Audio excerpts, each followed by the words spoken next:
Sir, ನಾವು ಗಣೇಶ ಪಿಜಿಯಲ್ಲಿ ಇದೀವಿ. ಗಣೇಶ ಪಿಜಿಯಲ್ಲಿ ಕಳೆದ 4 ತಿಂಗಳಿಂದ ನಾನಿದ್ದೀನಿ. ಇವರು ಕಳೆದ 2 ವರ್ಷದಿಂದ ಅಲ್ಲೇ ಸ್ಟೇ ಮಾಡ್ತಿದ್ದಾರೆ. ಸೊ ನಾವು ಹೋಗುವಾಗ, ನಾವು ಜಾಯಿನ್ ಆಗುವಾಗ ಏನಂತಂದ್ರೆ, ನಮ್ಮಲ್ಲಿ ಲೈಸೆನ್ಸ್ ಇದೆ, ಟ್ರೇಡ್ ಲೈಸೆನ್ಸ್ ಇದೆ, ಮತ್ತೆ ನಮ್ಮಲ್ಲಿ ಫುಡ್ ಚೆನ್ನಾಗಿರುತ್ತೆ, ವಾಟರ್ ಫೆಸಿಲಿಟೀಸ್ ಇರುತ್ತೆ, 24x7 ವಾಟರ್ ಫೆಸಿಲಿಟಿ ನಾವು ನಿಮ್ಗೆ ಕೊಡ್ತೀವಿ ಅಂತ ಹೇಳಿದ್ದಾರೆ. ಸೊ ಹೇಳಿದಾದ ನಂತರ ನಾವು ಜಾಯಿನ್ ಆದ್ವಿ. ನಾವು ಜಾಯಿನ್ ಆಗಿ 4 ತಿಂಗಳು ಆಗ್ತಾ ಬಂದಿದೆ. ಇವಾಗ 4 ತಿಂಗಳಾದ ನಂತರ ಕಳೆದ 2 ವಾರದಿಂದ ನೀರಿನ ಸಮಸ್ಯೆ ಇದೆ. ನಮ್ಗೆ ನೀರಿನ ಸಮಸ್ಯೆ ಇದೆ ಹಾಗೂ ಆಹಾರದಲ್ಲಿ ಕೊರತೆ ಇದೆ. ಅವರು ನೀಟ್ನೆಸ್ ಮೇಂಟೈನ್ ಮಾಡ್ತಾ ಇಲ್ಲ. ಅಂಡ್ ವಾಚ್ಮನ್ ಸೆಕ್ಯೂರಿಟಿ ಯಾರು ಇಲ್ಲ ಅಲ್ಲಿ. ಅದಕ್ಕೆ ಬೋರ್ಡ್ ಸಹ ಇಟ್ಕೊಂಡಿಲ್ಲ. ಅವರು ಯಾವುದೇ ತರದ ದಾಖಲೆಗಳು ಮೇಂಟೈನ್ ಮಾಡ್ತಿಲ್ಲ. ಅದಕ್ಕೆ ನಾವು ಕೇಳಿದ್ದಕ್ಕೆ ಗಣೇಶ್ ಅಂತ ಅವರು ಓನರು ಮತ್ತೆ ಅಲ್ಲಿ ಕೆಲಸ ಮಾಡುವಂತ ಕಲ್ಪನಾ ಅನ್ನೋರು ನಮ್ಮ ಮೇಲೆ ಅಸಭ್ಯವಾದ ಮಾತುಗಳನ್ನ ಮಾತಾಡಿದ್ದಾರೆ. ಬ್ಯಾಡ್ ವರ್ಡ್ಸ್ ಅಲ್ಲಿ ಯೂಸ್ ಮಾಡ್ಕೊಂಡು ಏನೇನೋ ಕೆಟ್ಟ ಮಾತುಗಳು, ಅಂದ್ರೆ ಹಳ್ಳಿಯಲ್ಲಿ ಯೂಸ್ ಮಾಡ್ತಾರಲ್ಲ ಸ್ಲ್ಯಾಂಗ್, ಆ ತರ ನಮ್ಮೊಟ್ಟಿಗೆ ಮಾತಾಡಿದ್ದಾರೆ. ಸೊ ನಾವು ಅವ್ರಿಗೆ, ಗಣೇಶ್ ಅವ್ರಿಗೆ ಕಂಪ್ಲೇಂಟ್ ಮಾಡಿರೋದಕ್ಕೆ ಅವರು ನಮ್ಮ ಮಾತು ಕೇಳಿದಿರ ಅವ್ರಿಗೆ ಸಪೋರ್ಟ್ ಮಾಡ್ಕೊಂಡು ಹೋಗಿದ್ದಾರೆ. ಸೊ ನಾನು ಅದಕ್ಕೆ ಮುಂದೆ ಬಂದು ನಾವು ಕಂಪ್ಲೇಂಟ್ ಮಾಡಿದ್ವಿ. ನಾವು ಕಂಪ್ಲೇಂಟ್ ಮಾಡಿ ಹೆಲ್ತ್ ಇನ್ಸ್ಪೆಕ್ಟರ್ ಅವ್ರಿಗೆಲ್ಲ ಕಂಪ್ಲೇಂಟ್ ಮಾಡಿದ್ರೆ ಫುಡ್ ಇನ್ಸ್ಪೆಕ್ಟರ್ಸ್ಗೆ ಅವರು ಬಂದು ಚೆಕ್ ಮಾಡ್ಕೊಂಡು ಹೋದ್ರು. ಚೆಕ್ ಮಾಡ್ಕೊಂಡು ಹೋಗಿದ್ದಕ್ಕೆ ಅದನ್ನ ಇವರು ಗಣೇಶ್ ಅವರು ಮತ್ತೆ ಅಲ್ಲಿ ಇರುವಂತಹ ಕೆಲಸ ಮಾಡುವಂತ ಕಲ್ಪನಾ ಅನ್ನೋರು ನನ್ನ ಮೇಲೆ ದೂರನ್ನ ನೀಡಿದ್ದಾರೆ. 3 ಹೆಣ್ಮಕ್ಳನ್ನ ಕಳಿಸಿ ಕಳೆದ ರಾತ್ರಿ 3 ಹೆಣ್ಮಕ್ಳನ್ನ ಕಳಿಸ್ಕೊಟ್ಟು ನನ್ನ ಮೇಲೆ ಅವರು ಈ ತರ ನಾನು ಅವರನ್ನ ಓಡಿಲಿಕ್ಕೆ ಹೋಗ್ತಿದ್ದೀನಿ ಹಾಗೆ ಹೀಗೆ ಅಂತ ಹೇಳ್ಬಿಟ್ಟು ನನ್ನ ಮೇಲೆ ದೂರನ್ನ ನೀಡಿದ್ದಾರೆ.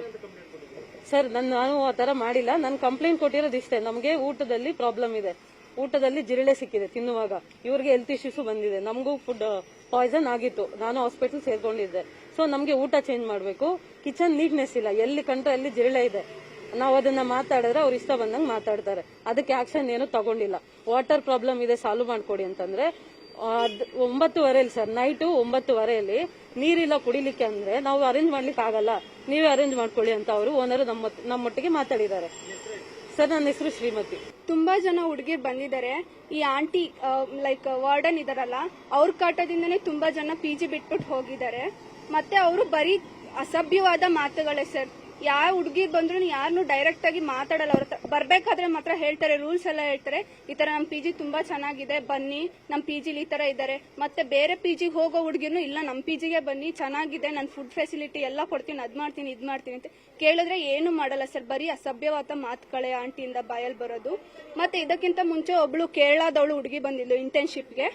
ಆ ಹುಡುಗಿ ಬಂದಾಗ ಲೈಕ್ ಅವಳಿಗೆ ಕನ್ನಡ ಬರಲ್ಲ ಕರೆಕ್ಟ್ ಆಗಿ, ಆಂಟಿಗೆ ಇಂಗ್ಲಿಷ್ ಬರಲ್ಲ. ಅವಳು ನಮಗೆ ಟ್ರಾನ್ಸ್ಲೇಟ್ ಮಾಡಿ ಹೇಳ್ತಾ ಇದ್ವಿ. ನಾವ್ ಈ ತರ ಹೇಳಿದ್ರೆ ಆ ಹುಡುಗಿಗೆ ದೊಣ್ಣೆ ತೋರಿಸ್ಕೊಂಡು ನೀನ್ ಇಷ್ಟೇ ಅಮೌಂಟ್ ಪೇ ಮಾಡ್ಬೇಕು, ಹಿಂಗ್ ಮಾಡ್ಬೇಕು, ಹಂಗ್ ಮಾಡ್ಬೇಕು ಅಂತ ದೊಣ್ಣೆ ತೋರಿಸ್ಕೊಂಡೆಲ್ಲ ಮಾತಾಡ್ತಾರೆ ಕೆಟ್ಟದಾಗೆಲ್ಲ ಹುಡುಗಿಗೆ.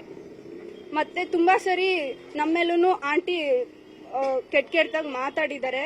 ಮತ್ತೆ ಅವರು ತುಂಬಾ ವರ್ಸ್ಟ್ ಆಗಿ ಅಂದ್ರೆ ವರ್ಸ್ಟ್ ಆಗಿ ಮಾತಾಡ್ತಾರೆ. ಓನರ್ಗೆ ನಾನು ಒಂದ್ಸರಿ ನನಗೆ ಫುಡ್ ಅಲ್ಲಿ ಜಿರಳೆ ಸಿಕ್ಕಿದೆ, ನನ್ನ ಹತ್ರ ಪ್ರೂಫ್ ಇದೆ ಸರ್. ಫುಡ್ ಅಲ್ಲಿ ಜಿರಳೆ ಸಿಕ್ಕಿದೆ, ಅಣ್ಣ ಈ ತರ ಹಿಂಗ ಸರ್. ಈಗ 3 ಮಂತ್ಸ್ ಬ್ಯಾಕ್ ಕಂಪ್ಲೇಂಟ್ ಮಾಡಿದೀವಿ ಸರ್. ಮಾಡಿದ್ರೆ ಅವರು ಓನರ್ಗೆ ಕಂಪ್ಲೇಂಟ್ ಮಾಡಿ, ನೀವು ಹೊರಗಡೆ ಯಾಕೆ ಹೋಗಿ ಕಂಪ್ಲೇಂಟ್ ಮಾಡ್ತೀರಾ ಅಂತ ಹೇಳ್ತಾರೆ. ಓನರ್ಗೆ ಕಂಪ್ಲೇಂಟ್ ಮಾಡಿದೀವಿ ಡೈರೆಕ್ಟ್ ಆಗಿ, ನಿಮ್ದೇ ತಪ್ಪಮ್ಮ, ನೀವು ಬಾಕ್ಸ್ ತೊಳ್ಕೊಂಡು ಹೋಗಿಲ್ಲ, ಹಂಗೆ ಹಿಂಗೆ ಅಂತ ಮಾತಾಡ್ತಾರೆ. ಸಾಂಬಾರಲ್ಲಿ ಸಿಗೋ ಜಿರಳೆಗಳು ನಮ್ಮ ಬಾಕ್ಸ್ ಅಲ್ಲಿ ಸಿಗುತ್ತಾ ಸರ್? ಸಾಂಬಾರಲ್ಲಿ ನಾನು ಕೇಳಿದ್ದಕ್ಕೆ ನಿಮ್ದೇ ತಪ್ಪು ಅಂತ ನಮ್ಗೆ ಇದ್ ಮಾಡ್ತಾರೆ. ಆಂಟಿ ಜೊತೆ ತುಂಬಾ ಶಾಮೀಲಾಗಿದ್ದಾರೆ ಇವರು. ಓನರ್ ಮಾತ್ರನ ತುಂಬಾ ಇದ್ದಾರೆ ಸರ್. ಸರ್, ಅದು ಆ ಹುಡುಗಿಗೆ ಎದುರಿಸ್ತಾ ಇರೋದು, ಹಿಂಗೆ ನೀವ್ ಇಷ್ಟೇ ಅಮೌಂಟ್ ಪೇ ಮಾಡ್ಬೇಕು, ಹಿಂಗೆ ಮಾಡ್ಬೇಕು ಅಂತ. ಓನರ್ ಮಾತಾಡಲ್ಲ ಸರ್ ಪಿಜಿ ರೆಂಟ್ ಬಗ್ಗೆ. ಇವ್ರು ಆಂಟಿಗೆ ಬಿಡ್ತಾರೆ, ಇವ್ರು ಬಂದು ದೌರ್ಜನ್ಯ ಮಾಡೋದು. ಈಗ ಓನರ್ ನಾವು ರೆಂಟ್ ಅಂದ್ರೆ ರೆಂಟ್ ಕರೆಕ್ಟ್ ಆಗಿ ಕಟ್ತೀವಿ ಆನ್ ಟೈಮಿಗೆ. 1 ದಿನ 2 ದಿನ ಲೇಟ್ ಆಗ್ಬೋದು. ಮತ್ತೆ ಊಟ ಹಾಕೊಂಡ್ ಬರಕ್ ಹೋದಾಗೆಲ್ಲ ರೆಂಟ್ ಪೇ ಮಾಡಿಲ್ಲ, ನೀವು ಎಷ್ಟೊತ್ತಿಗೆ ಪೇ ಮಾಡ್ತೀರಾ? ಪೇ ಮಾಡ್ತೀವಿ ಆಂಟಿ ಅಂದ್ರೆ ಇಲ್ಲ, ನೀವು ರೆಂಟ್ ಪೇ ಮಾಡಿಲ್ಲ. ಬೇರೆ ಹುಡುಗಿರ್ ಕೈಲೆಲ್ಲ ಹೇಳ್ಕೊಬರೋದು, ನಿಂಗೆ ಇವ್ರು ರೆಂಟ್ ಪೇ ಮಾಡಿಲ್ಲ ಅಂತ. ಬರೀ ಕೆಟ್ಟ ಮಾತಲ್ಲೇ ಹೇಳೋದು ಸರ್. ಯಶಸ್ವಿನಿ, ನ್ಯೂಸ್ ಫಸ್ಟ್, ನಿರ್ಭೀತಿಯಿಂದ ನಿಮ್ಮ ಪರವಾಗಿ.